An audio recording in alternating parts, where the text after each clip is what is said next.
The Modcast on a Tuesday. We are glad to have you with us. 4-2, feeling a lot better than 3-3 for the Texas Longhorns. We will dig into avoiding the noise and how each of us might feel a little bit different about this football team than we did last week. Shout out to Daly and Black. They are bringing you the Modcast like they do each and every week. If you need lawyers that'll be on your side and work their ass off for you, Daly and Black is the place. Remember, it's DALY on Daly and Black. We got Anwar Richardson. We got Jason Sukamel. We got Alex Dunlap. I'm Chad Hastings.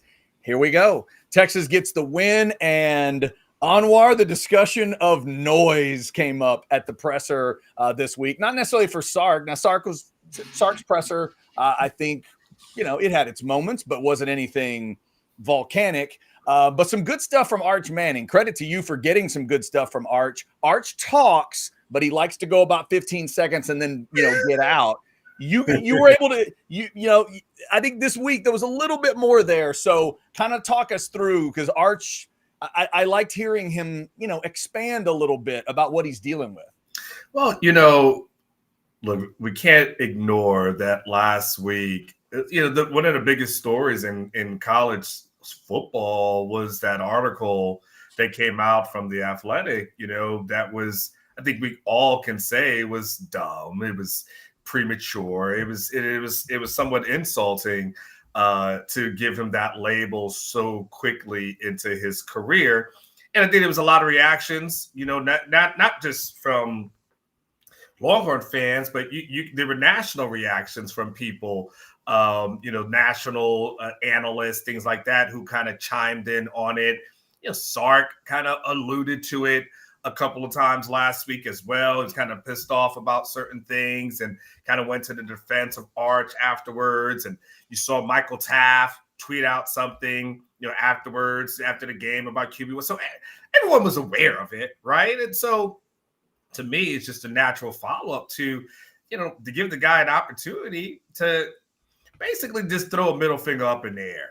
I mean, like, if you want to just do your Vince Carter dunk and hang on the rim, like, you can do that, and it is what it is. So, start up by asking about, blocking out the outside noise, because it's fascinating to how someone could be 21 and block out outside noise, because I was talking to Jason about it, in that section of his son. It's hard to keep young people off of social media, off their phones, all those kind of things, right? And so when I just wanted to give him the opportunity to kind of talk about it just a little bit, and he kind of went a little vague on it with the first question, the first response. But again, he was in a great mood, right? You can see him; he was laughing, everyone's joking, and so I just asked him directly about that thing. And I think the word flop, just because we know it's such a BS thing to put on him. But if I asked him, well, did you see the Athletic article about you? He's like, well, no, I didn't. I don't know what you're talking about. Then it's like, well, now I got to keep digging, right? So let's just get to it. Let's just ask it. He said he hadn't heard of it. Yeah. I'm buying it.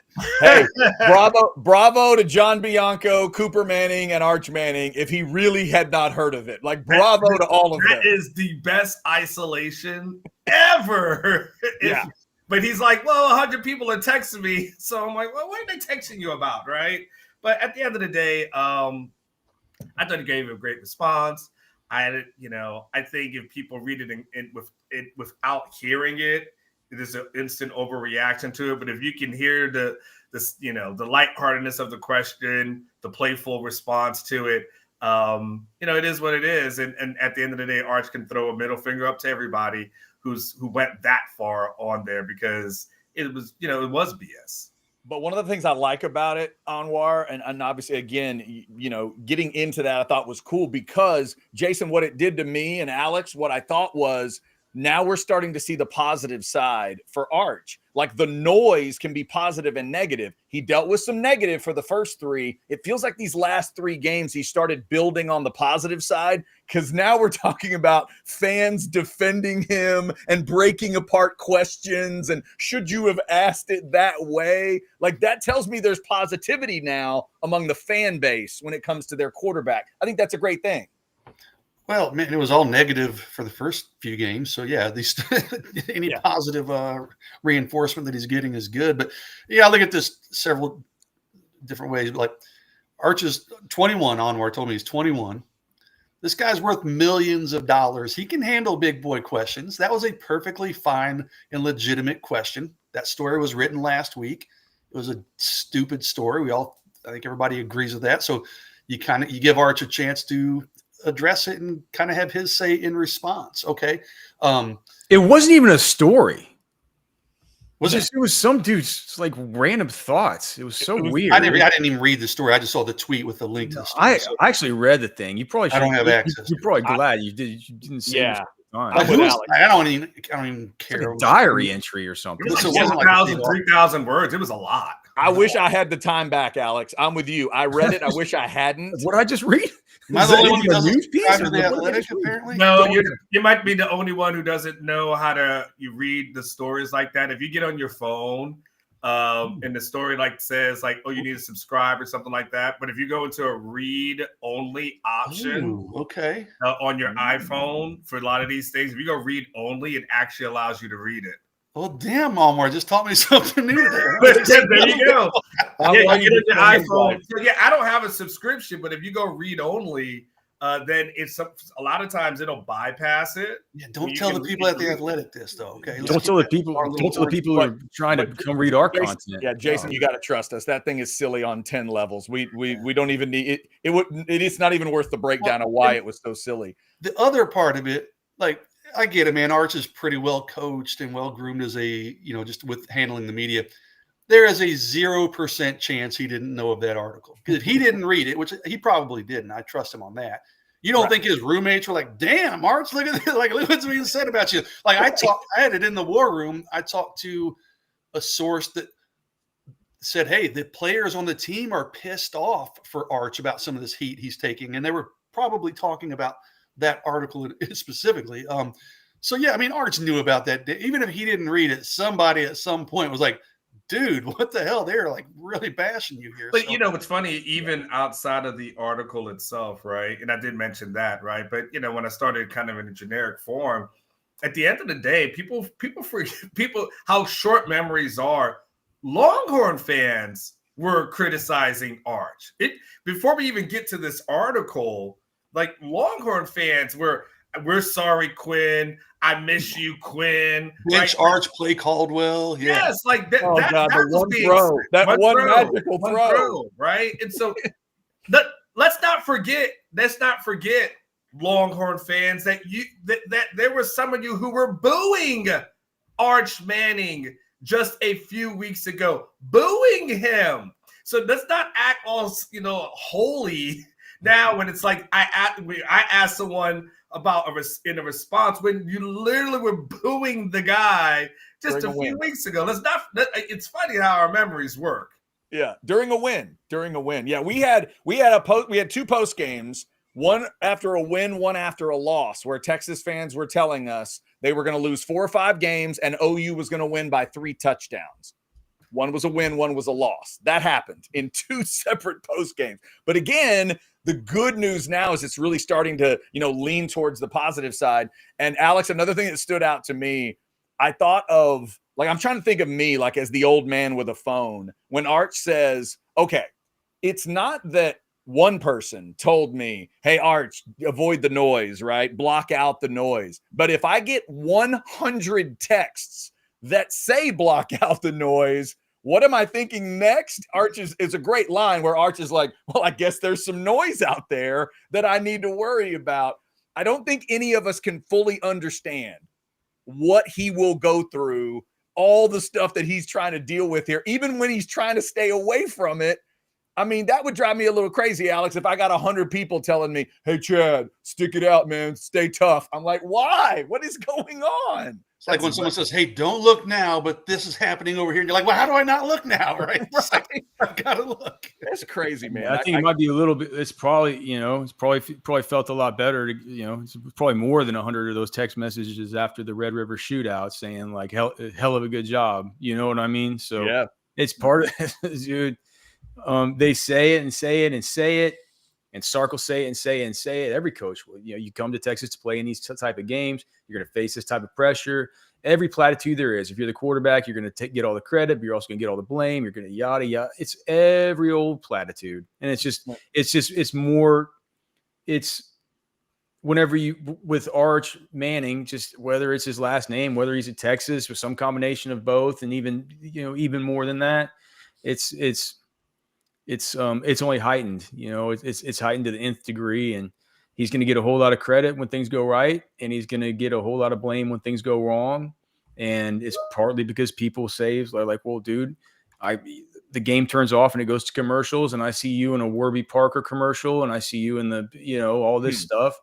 And whenever you have that level of exposure, it's like whenever you have that level of exposure, people are going to have thoughts about you, and people's thoughts. It's like Sark said in his press conference, man. It's a good lesson for life too. I mean, you can't ride the roller coaster of other people's opinions. Like, I thought to myself, I was like, that's so true, because like, don't you have all these other roller coasters that you have to ride just due to your own the turbulence that you have in your own life is from the people that you care about and their thoughts and your thoughts about yourself. Like, you're really gonna ride the roller coaster of somebody else's opinions? I think for Arch, it's it's something he's grown up with, dude. I think he understands this, but I do think it's crazy to think that he was completely unaware of that article. I mean, I like that analogy, Alex, because of the roller coaster, because if you want to extend to that, we all have our roller coasters that we deal with. Some of us might have like kiddie roller coasters. Some of us might have mid-level roller coasters, but good or bad. The one Arch is on right now, it's one of those you're hanging below the track and it does flips and spins, and scientists from all over the country are trying to figure out how to make it go even faster. Like, he's dealing with a kind of roller coaster that if I ride it, I throw up everywhere.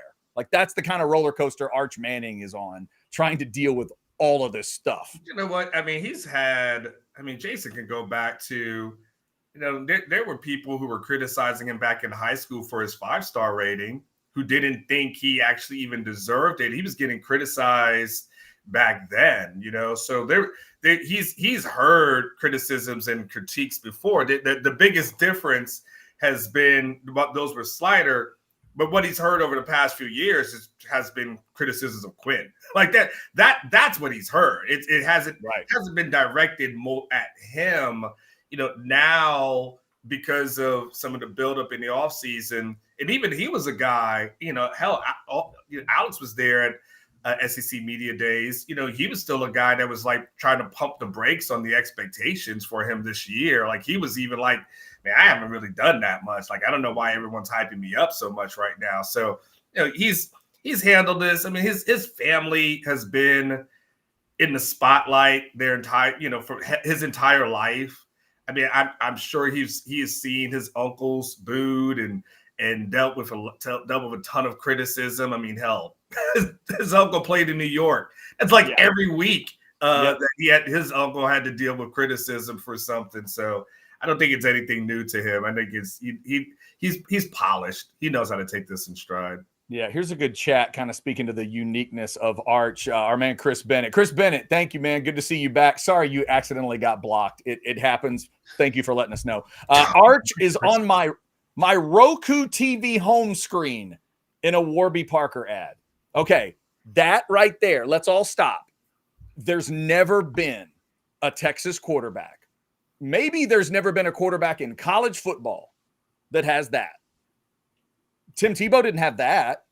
Vince Young didn't have that. Name any guy you want. Name any quarterback back then, but yeah. Right? I mean, right. It's just a level of exposure. Like it's like these guys have always been. These guys have always had a big level of exposure, but you had to be a fan of college football to be able to turn on ESPN on game day and have them talk all about Matt Leinart and be able to know who that guy is and all their. It's like now it's like you don't even have to be. You see it. Somebody at one of our watch parties showed me a phone with a headline that said that the crowd booed the Texas offense when they did, but it didn't say offense. It said booed Arch Manning. Yeah. And they showed it to me on their phone. And I'm like, wait, what? And I mean, I keep bringing it up. It's a dumb little detail, but the big thing they did for Lee Corso, hour-long special for Lee Corso, one current player was in it, Arch Manning. That's my kid is 7 years old, and it was asking me about Arch Manning like 2 weeks ago. Like, Yeah. I mean, like that's and my oldest kid's in middle school, and he's like, "Hey, the kids at lunch were saying that Arch hasn't been playing well. Is that true?" I'm like, "Well, yeah, he's been struggling a little bit, son. Yeah." So I mean, he goes beyond the norm. So now Anwar, are you cool to your kids on two levels? That you're on YouTube and you have a few subscribers and you get to talk about Arch Manning. Now that's why you're cool. Well, I became cool the moment they noticed I was on YouTube. Like that, Okay. that there was huge. Having that plaque has, I mean, really, really helped. It doesn't mean they clean up when I freaking tell them to do so. No, like I still got Minecraft everywhere, but at least there was some cool points. I'm pretty high up there. Yeah, I'm with you. My daughter acted like she was impressed and then kept not listening to me on certain things. Yeah, it just kept happening. If you guys want to throw us some super chats, we'll do that. We'll transition into the football side of it. I want to get the sense of everybody on where they are with this team coming out of the win over OU and headed towards 2 winnable games. We knew they were winnable at the start of the year. They still feel winnable, Kentucky and Mississippi State. We will get into that after we get you some of our great partners and all the things that they do. Let's hit you with a little AV consultations here. Here's Tom telling you a little bit about what they can do. Don't let anybody outscreen you. Don't let them have a bigger screen. Go get a big setup for the holidays. Here you go. Hi, this is Tom McKay, owner of Audiovisual Consultations, and we'd like to take a moment to thank all of our clients for making the last 37 years both fun and fruitful. If you haven't yet, I'd like to invite you to give us a try for all your home electronics needs. There's no need to leave your home to find great pricing and incomparable service. No traffic, inexperienced sales geeks, or pushy showroom tactics. We come to you. So just relax, hug your kids, and smile. We handle all the work. Just give us a call at 255-8678 or online at avconsultations.com. All right. I don't see any super chats right now. Let's get into some game talk here, fellas. And I'm just going to reward all of us for what we did last week. All 4 of us are parents. All 4 of us sensed a moment that the Texas football team needed some parenting. So we did. We used phrases like benefit of the doubt is gone. We said we didn't trust as much, and all 4 of us picked OU. And what happened? Texas responded. You're welcome. You're welcome to the Texas defense. You're welcome to the offensive line. You're welcome to Arch and Sark and the offense. They respond. So, gentlemen, my question to you is this. Your trust level for this team, I'm assuming it changed a little bit after this game in Dallas, because week to week, you got to kind of take a separate look at it. Let's talk trust level. Where was it last week? Where is it this week? Jason, let me start with you. We can go 1 to 10 scale if you like, but where was your trust last week after what you saw in Gainesville? And now where are you coming out of Dallas? My trust was low. I mean, I picked Oklahoma to win. I kind of went back and forth all week, but I blame Anwar. He talked me into Oklahoma winning and not giving Texas the benefit of the doubt. It's because he's such a good parent, right? Yeah, he did the that's parent right, speech and you bought it. I did hook, line, and sinker. But it wasn't just Florida. I mean, obviously that was the big one. That was the freshest one. But they hadn't played particularly well, really, in any game with Sam Houston. But whatever, okay. So my trust level was pretty low. I come out of this game, and I wrote about it in my 3-2-1 column. Like I'm predicting Texas to win out up until the A&M game, and then I'll reassess that game. I think if Texas can play at a level comparable to what they played in the second half of that Oklahoma game, I think they're better than Georgia. I think they're better than every other team on their schedule. A&M, pretty close. And I said this on Almar's show this morning. Something feels to me like they just got their swagger. Arch got this 1,000-pound weight off his shoulders. Maybe Arch can start playing like the Arch we thought we were going to see all along. Okay, we saw some of that last week. I just feel like maybe something clicked, and we're going to see this team play better football. Now, listen, they go out and shit the bed this week against Kentucky. I don't think they'll lose, but if they go out and it's a close game, then I'm going to have to reassess again. But I just feel like they found something. They found some confidence. Like I said, Arch kind of maybe cleared his head a little bit, and I think he'll start playing more consistent and better football. So my confidence level now, Chad, I'm not going to say it's a 10. It's definitely not a 10 because I need to see it for more than 1 week. But my confidence level went from being pretty low to, I would say, moderately high, maybe a 7-ish with this team. I think this team still has a chance to be really good all of a sudden. Okay. I'm going to let Anwar finish off since he just got blamed for starting this whole thing. But Alex, let me go to you next. Where's your trust level after 23-6? Well, my trust level in Oklahoma is the one that took the biggest hit, I think. That's a bad football team. That's fair, yeah. It's bad offense. With Texas, my trust levels were, I think, like everybody else. There's no revisionist history. My trust levels were at all-time lows coming out of Florida. It was terrible. Like you can't play that kind of game along the offensive line. You can't get pushed around on the defensive line. You can't get your run fits with the linebackers so bad. You can't get burnt. You can't give up 3 coverage burns. It's just making, you can't make Dallas Wilson look like, maybe Dallas Wilson is the next Jamar Chase or whatever, but you certainly made him look like it. He didn't look like it this past weekend. Yeah. He's still a sick man, though. He's still of course. Yes, I agree with you. And real quick for me, Alex, the biggest thing I overlooked last week was the Muhammad injury.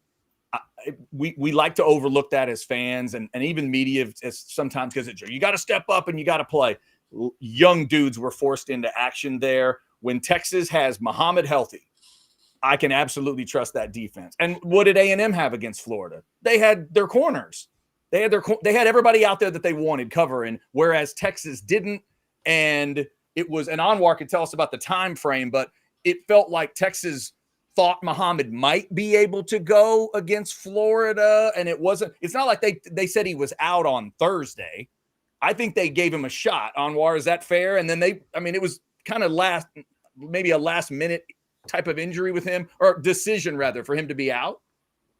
You talking about against Florida? Muhammad against Florida. Was that one that they tried it game time and then said no, or how far ahead do you think they knew?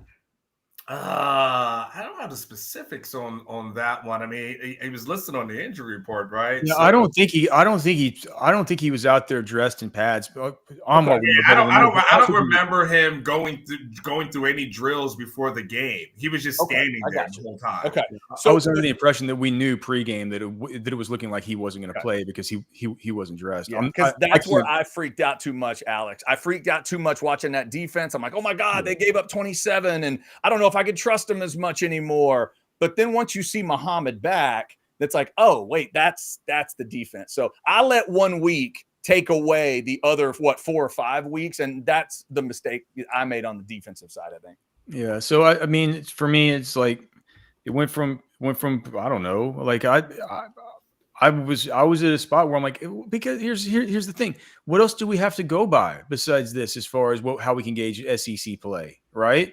So I'm just like, if this is all we have to go by, how can I have confidence that they're going to, I do these SEC power rankings every week. And I think Florida's got some players. I mean, I think Sapp's a great player. I think Dallas Wilson's a great player. I think that Lagway's better than maybe the rest of this panel does. But I go through and I do the SEC rankings every single week. And like Florida's consistently the bottom 4 or 5 in the whole SEC. Right. And so it's like, well, Texas looks like that versus this team. How can I, if that's all I have to go on, how can I go and say I'm any bit confident about what's going to happen with the rest of this SEC schedule? Now I see them go against the number 5 team in the nation, which was clearly always a sham. But you can't leave the spot blank. So somebody had to be ranked 5 and somebody had to be ranked 6 last week. I don't know if either one of those teams deserved it, but you got to put them in there. Right. And so you see that and you're like, oh, okay, well, that's how I expected the defense to play, right? That's the kind of run game that I thought that Texas might have a semblance of this season. We were always a little worried about the run game, but can you have a workman-like run game where you can just fall forward every now and then, where you can, maybe, God forbid, have the hopes of maybe an explosive run or two during an actual Texas football game? Like, not asking for much, not asking for them to be like Hardy from Missouri, right? Just like workman-like run game, one that you could feel relatively dependable on. And that's what we saw. And like, I think it's a real recipe for success for this team. Whenever you have a defense that coming into the season was thought of as this super high level, maybe best in the whole nation type of conversation defense. Well, that's the kind of defense that I was saying. If there's one thing that can happen in this game that's going to be different, I don't think the offense is going to come in and look like one of the top offenses in the whole nation. Can they come in and hold up better the offensive line and give Arch a little more time and all the rest of it? Can Arch get the football out a little bit quicker? Can they lower his average depth of target to make things easier? Those are all things that they did. Those are all things that happened. The offense did look a lot better. Did they look like $1 million? No. Now, did the defense look like $1 million? Kinda. You know, so now I've seen that they have the upside too. So if they have the upside to do that, yeah, dude, it gives me all kinds of confidence because I can point to that game and I can say, look what you did in that game against the top 5-6 opponent, right? Like, what am I to miss? Like, what am I missing? Why can't they do it again? Right. It isn't like the rest of the schedule is a murderer's row. And it's like Jason said, look, to be the man, you got to beat the man. And I can't assume that they're going to beat Georgia, even though what I will say is that I kind of agree with Jason. I'm not sure. Like, what's Georgia's biggest strength to you guys besides just seeming like a good, well-rounded team that finds ways to win football games? Like, it doesn't feel like they have that good a pass rush to me. Yeah. Right. Certainly not like last year with Michael Williams and Jalen Walker and all the rest of these guys. I'm not sure that they got a great running game. I think Stockton's a gritty, good quarterback, but I think that's a winnable game. I'm almost with Jason. Think about the rest of the season. The one you might worry most about is maybe Diego Pavia jumping up to bite you somehow, or going up against the Aggies. Anwar, give me your trust level coming out of it after what you saw in Dallas. Well, first of all, Alex, let me give you a Kirby Smart hand clap. Hey, I'm just clapping for you, Alex. That was How many times are we all at a concert, man, and everything's going right? Oh, man. Alex, when you were playing Alpha Rev, you were like, everybody clap their hands. Man. Yeah. Everybody clap your hands. That's right. Yeah. That needs to be an SEC short next week, the Kirby clap. Everybody do the Kirby clap. There it is. That could be the new dance. Everybody do the Kirby clap. Like, what a dumbass. He's got to know he's on camera. Like, he actually thought he could. I mean, I guess it worked. But somehow it worked. It worked in scheme, but he had to know he's going to get a lot of shit for it. Like, he didn't care. No, he didn't care. He said it. He said it, probably not knowing that the guys would actually believe him. But he was so emphatic about it. They were like, I guess you were. No, you're right. So yeah, and we have heard from the experts. Mac Brown and Jason Garrett have both weighed in. That is not clapping. They know what clapping is. That's not what clapping is. 1-year-olds know what clapping is. Okay, okay. When you're sitting in front of your kid and you're clapping when they're one. You're like, you don't do that. A lot of my thought process mirrors some of what a lot of what Alex said. You know, when you lose to Florida, who you forget that coach was 4 quarters away from potentially being fired. Right, that's where he was at that moment. Florida was just only a week or two removed from losing to USF. Right, so that was a Florida team that was just, it looked bad. It looked horrible. Yep. Lagway had it. Lagway had only recently started practicing with the team, right? So there was just a lot of reasons not to, and hell, we all predicted that Texas was going to win. So you lose to that team in that fashion with basically subpar play against some Power 4 teams. You would say non-Power 4 teams. You say to yourself, all right, well, this, there's no reason for us to believe that they were going to go in and do what they did against Oklahoma. Now that they did so, I feel better about it. I probably feel better that I can say that the performance against Florida from a defensive perspective was a one-off, and I can now go forward saying, okay, that happened. Keep it going. Keep it moving. Is the offense showing signs of life? Sure. And look, if the defense performs the way they do and they continue doing that, then all of a sudden you don't need the offense to be spectacular. You just need them to be productive and put up points the way that they did.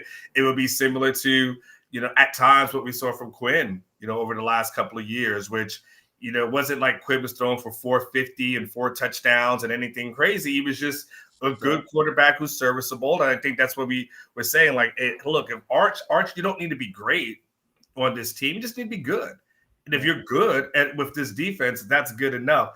Now, I do have, like you said, when you look at the schedule, I don't think Kentucky's that good. I think Mississippi State is okay, but like Texas should be able to beat them. I do worry about a Vanderbilt, and as long as Pavia is healthy, like what does that look like? That was still a competition last time. And to Alice's point, to beat a man, got to beat the man.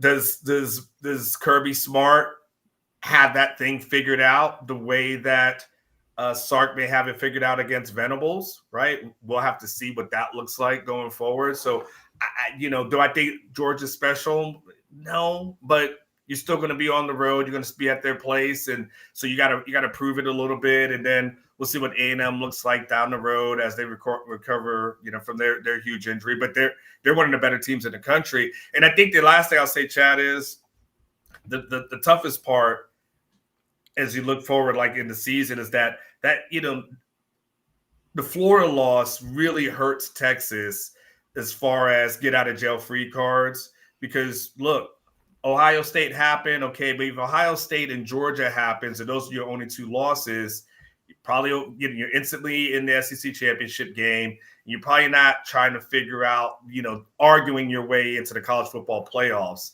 Now you get one more loss, Chad, and now you're at 3.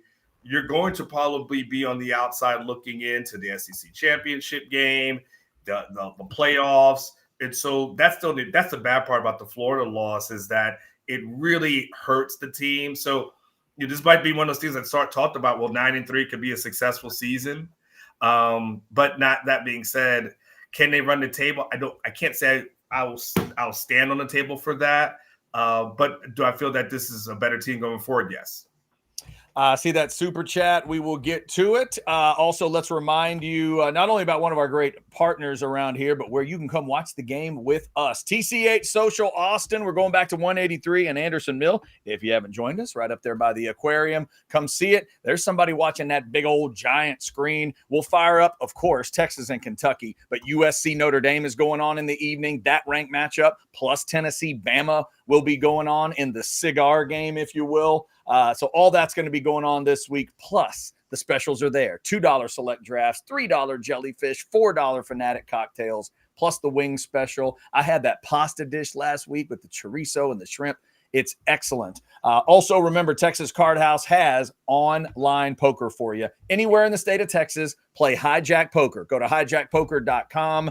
Get it on any device you want, phone, tablet, whatever, and get to playing at Hijack Poker. Definitely make sure you come see us over at TCH. It is going to be a good time out at TCH Social Austin. And remember, it is a 6 o'clock kick. They set that late. They knew it was going to be evening, 6 or 6:30 or 6:45. Maybe good news for all of us old folks. They went with the earliest of those times with a 6 o'clock kick. Always good. All right. Let's see. There was a super chat here, and it is ATX Bates, one of our regulars at TCH Social. What up, Bates? $4.99 timeout. I like he's a timeout with a hand clap. That's a timeout. Okay, well, hand clap with the timeout. No, he's actually with an actual hand. This is now timeout. This is now okay. What I trust: Arch PK, the Texas D, Ohio State, refs loving Kirby, Anwar's game, Chad plus jellyfish, and the DNA test saying Texas is OU's dad. There it is. That's what ATX Bates trusts. Last one is pretty funny. He's playing to us. Very good, ATX Bates. And yes, I will be having the jellyfish each week because it seemed to work. I didn't have a jellyfish and Florida beat Texas. And so I had the jellyfish for Texas OU, and Texas won the game. So we'll keep that going at the watch parties. If you guys want to throw us a super chat, you can do that. Thank you for jumping in the Specs chat. Remember to get that Specs app on your phone. Get to your local Specs. Get all stocked up, because remember, you don't go back to DKR till November 1st. You got 2 games and an off week coming, and then you're going to have Diego Pavia coming in for a home game. So if you're doing a lot of road stuff, you can come watch it with us. But if you're doing it at home, make sure you get stocked up at Specs. Yeah, because you don't want to be going down to 6th Street whenever Pavia's brothers are going to be in town. No, apparently that's a party crew. You're going to want to stay home for that one, man. So make sure you're stocked up at Specs. Hey, you know what? I hadn't thought of it, Alex, till you just said that. LSU fans going to Nashville to hang with the Pavias, that's a party waiting to happen this weekend. A good thing that's an 11 a.m. or that might get out of control. It's something waiting to happen. That's an interesting favorite in that game. I saw too. Yeah, they are favored. Did I see this right? First time Vandy's ever been favored against a top 10. Was that the stat I saw? Yeah, 2.5 point favorites, I think. There's something about this game that they've literally never been a favorite ever in this type of football game. So that is the 11 o'clock ranked matchup this week with LSU and Vandy. All right, so we talked about Texas, kind of that trust level, comfort level. Things seem to be at least better, certainly coming out of Dallas than they were. Anwar, to your comment about the schedule, all you guys have kind of hit the schedule a little bit. The way I see it, and y'all tell me if you would agree with this, and maybe the Aggies change a little bit for what I'm about to say, because Le'Veon Moss is hurt. We don't know for how long. But I think of the 6 teams left, there are 3 teams that shouldn't beat Texas, and there are 3 teams that could. I think A&M, Vandy, and Georgia could beat them, and I think the other teams should not. Arkansas, Mississippi State, and Kentucky should not be hanging out with Texas. I think the other 3 games are tight. I think the other 3 games could be 1 to 2 score type of games that Texas will have to get out of. Anybody disagree with that? Is that a fair assessment? Right? I mean, that's kind of what we're looking at. Yeah, I think that's totally fair. I mean, it's interesting. What did the stats show? Is Texas the favorite in all those games going forward? Have you looked at that? I have not looked that far ahead, but I would imagine. I mean, because the A&M games in Austin, I would certainly think they're the favorite. You think Texas will be favored over Georgia? Now, Georgia's a different question. Georgia's the one I would question. They'll be favored, I think, against Vandy and A&M.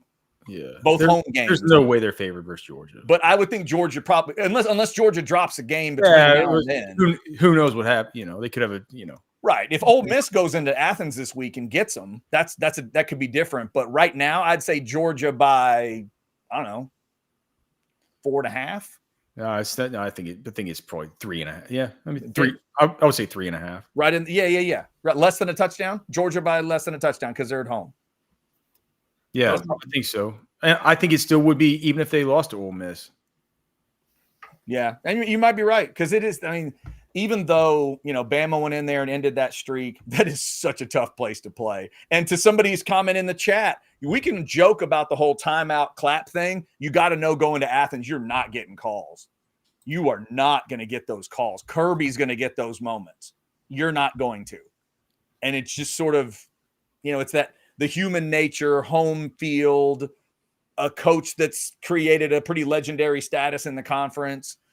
He's going to get the love, even over a brand like Texas and a guy like Sark. I think Kirby's going to get those. He's going to get that.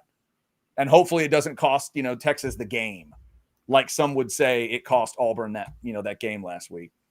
All right. A super chat coming in here from our guy, Chris Bennett, $5. The Livingston brothers and Pavia brothers walk into a bar on Dirty Sixth. Glad I'm back on my birthday. Keep up the great work. That could be a good party. I like that. It would end up on TikTok. Yes, that definitely would. Oh, yeah. That definitely would. Chris Bennett, we appreciate seeing you. We appreciate all you guys jumping in today. Also, we appreciate the good folks out at the Deep Eddy Vodka Tasting Room. Let's show you the martinis today, shall we? I know it sounds weird but the key lime pie martini is really good. The cold brew martini is good as well. If you are a coffee drinker and an alcohol drinker, it's a great little combo. And we are talking to you, of course, on a Tuesday. But they got that extra day now. They start Wednesdays each week, Wednesday through Sunday. Deep Eddy Vodka Tasting Room. Remember to bring the mason jars and martini glasses back for a discounted refill if you like, or you can just keep them as a collector's item. Tell them you heard about it on Orange Bloods Live. Get on out there to the Deep Eddy Vodka Tasting Room. Gentlemen, anything else we need to hit today as we get ready for Texas and Kentucky? No? No? There you go. Onward, you looking Alex, how close are we on that on those offensive grades? I'm curious. Everyone's I was lucky. I find for the offense, I was able to get my hands on the all 22. So it took. I didn't get started till this morning. So it's we're still a ways off. I'm only 4 drives in. Oh, okay. Anwar, first time to the state of Kentucky, or have you been before? I've been to Cincinnati before. Yeah. Okay. I've been to Cincinnati.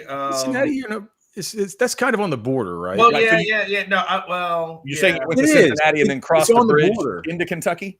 Yes. There's that big river right there, and you can go it's right there. So, like, I've crossed into it, and honestly, I'm going to be staying in Cincinnati. So, see, that's how I've technically been to Kentucky. I stayed in Cincinnati and I walked across a bridge and was like, no, it was the opposite. I'm sorry. We stayed, I think, technically in Kentucky and then walked across the bridge. Yes, that right downtown. And they're like, I'm in Kentucky. So to your point, it'll be the first time I've been to the University of, yes, for sure. I've never it'd be interesting because I don't even know how many fans they're going to be out there. So, for one of their games, I don't know how many Texas fans are traveling for this one. There's especially after this coming week. So, it's kind of hard. Like some of these places now, these SEC places are tough to get to. There's no real, unless you fly in. It's hard to do that. So you got to fly into adjacent cities.